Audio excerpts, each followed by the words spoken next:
Nothing makes me want to headbutt a goalpost more than hearing Australia needs to reduce their number of Super Rugby sides to be competitive. The idea really gained traction after Raging Ball Productions released this video on YouTube, which basically points the finger at the Wallabies' decline in performance over the years to the fact that there's now more Super Rugby sides. The theory behind that being the more spread out the playing base, the less chemistry when they come together at an international level. And I'll give the video credit, it did make a pretty compelling case. I know I'm definitely in the minority with this take, but the amount of people in the Aussie rugby community who take this as gospel is insane. You look at news about the Melbourne Rebels entering volunteer administration at the moment, and the comment section's just flooded with people supporting the idea, thinking this is the magic pill that will save the Wallabies. Let me tell ya, this will not benefit the Wallabies. Just because there's a data correlation doesn't mean it's the true reasoning. Springboks, World Cup champions, players picked from 17 different club sides. In fact, in their case, it's the polar opposite. The more dispersed the playing group's been and relaxing their eligibility laws, the more success they've found. Back-to-back World Cup champions, and they're picking people playing all over the world who play 0 club games together throughout the year.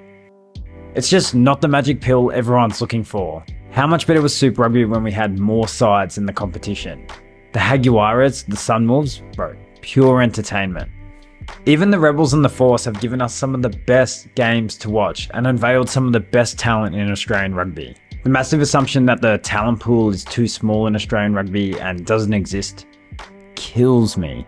Have you watched the Shoot Shield or Premier Grade Rugby at the moment? They're playing mad footy, but that is definitely a technical term, mad footy. I really don't think there's a massive difference in the quality of talent. Besides maybe those top elite arty surveyors of the world, culling a franchise will kill Australian rugby's fan base at the moment. Australian rugby can't cause itself any more self-inflicted harm. Geez, that sounds deep. Imagine if this was the team you're a die-hard rugby fan for.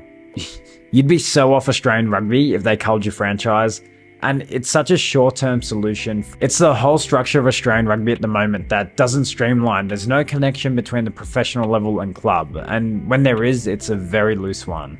Now flip the script around. Imagine if we found a way to build more Super Rugby franchises here in Australia, so that we could survive if another pandemic happened, or if we were getting a bad split of the broadcasting rights, we could survive on our own. Not rely on New Zealand to carry us through every hurdle. There's honestly 0% chance of this happening if we went down to 4 or even 3 franchises, which I see so many people asking for. Now I'm sure this would have crossed your mind at some point watching this. What about the financial costs? Besides the pretty expensive competition layout we find ourselves in, I'm more of the understanding that the finances are so crippling because the marketing is just crap. And the money's probably mismanaged, but think about it, we have the most entertaining game in the world that's thriving at an international level, yet we struggle to spark any interest in it. It just doesn't add up. The quality of play on the field is such a small part of what actually markets and grows the game, and that's the talent pool we're all so fixated on to make the argument to cut the franchises down. There is nothing attractive about watching the Melbourne Rebels run out at Amy Park with a stadium that fits 30,000 people, and rarely do you see 5,000 people in the crowd. Then it comes out they have over $1 million in unpaid debts to Amy Park. Why aren't they looking for a stadium with a capacity of about 5,000 people that's more realistic to their situation, but will also make it look like a spectacle that people want to be at? An intimate experience, if you will.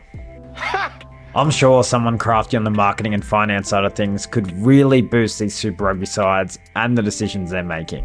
Have free tickets to junior clubs, schools and volunteers just stopped completely altogether? Or people have just stopped inviting me, but I remember going to so many Reds games growing up because anyone who was a participant or volunteer got free tickets at least once throughout the season to make sure everyone at that grassroots level felt part of the bigger picture. Or even launching an official fantasy app for fans to engage in. It pushes viewership through the roof. NRL, AFL, even the Six Nations app.